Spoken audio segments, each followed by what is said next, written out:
Hello, and welcome to Working Wednesday. My name is Jennifer Tenney, and I'm coming to you live from the Center for Excellence in Disabilities in Morgantown, West Virginia, on the campus of West Virginia University. Thank you for joining me today. Social Security recently released new rules and regulations regarding subsidies that I would like to go over with you today. Remember that subsidies are a Social Security Disability Insurance, or SSDI, work incentive that talks about having a person helping you on the job, um, providing services and supports to allow you to continue your job. Subsidies are those things that are very important to people who need services and supports, including job coaching services, which is the major subsidy that I'd like to talk about today. Remember also that a subsidy is something that another agency or organization pays for and is not paid for by your employer. So this is for anyone who is receiving job coaching services from the Division of Rehabilitation Services or from another agency that may be providing assistance for you on the job.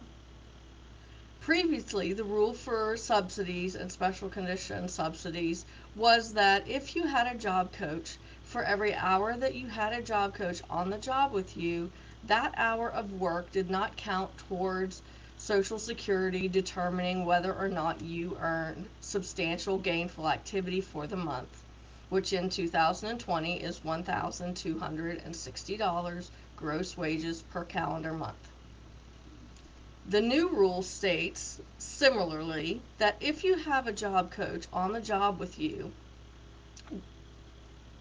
if the job coach is doing the work and showing you the ropes, showing you how to do your job, and if the job coach is performing most of the work, then that hour of work is not considered substantial gainful activity for the person who is doing the work. Is not considered towards the substantial gainful activity determination.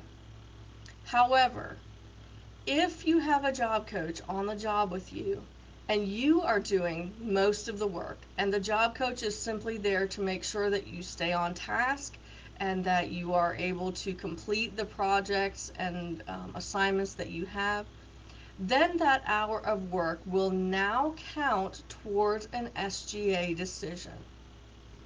So, for example, if you have a job, if you're working 10 hours a week, so you're working 40 hours a month, if you have a job coach that's on the job with you, and that job coach works 20 hours showing you how to do the job, then that 20 hours of work does not count towards an SGA decision. So only 20 of your 40 hours would count towards an SGA decision. However, if in that 20 hours of work that the job coach is on the job with you, you are doing the work for 10 of those hours, then you only get 10 hours that the job coach is actually assisting you in showing you the work and doing the work in your place. So then you would have 10 hours of job coaching services, even though your job coach is on the job with you for 20 hours. This is a very new rule, but it's a very important rule because it does now change how we determine whether or not you have a subsidy and what type of subsidy and how much of a subsidy you will have. It's really important to keep track of who is doing the work when you have a job coach so that those job coaching hours can be calculated correctly towards an SGA decision. It's also very important to remember that as the job coach phases out, the amount of hours that you will have that will count towards an SGA decision will still increase just as it always has. Remember that, again, Subsidies are SSDI work incentives, and these special condition subsidies are for those who have employers or other agencies that are working towards providing you services and supports.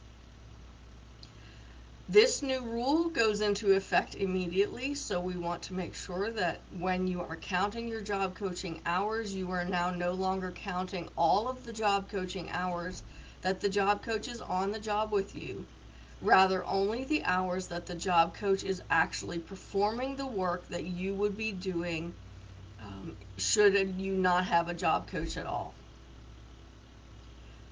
Also, keep in mind that December 7th is the last day for Medicare open enrollment, so that is coming up quickly.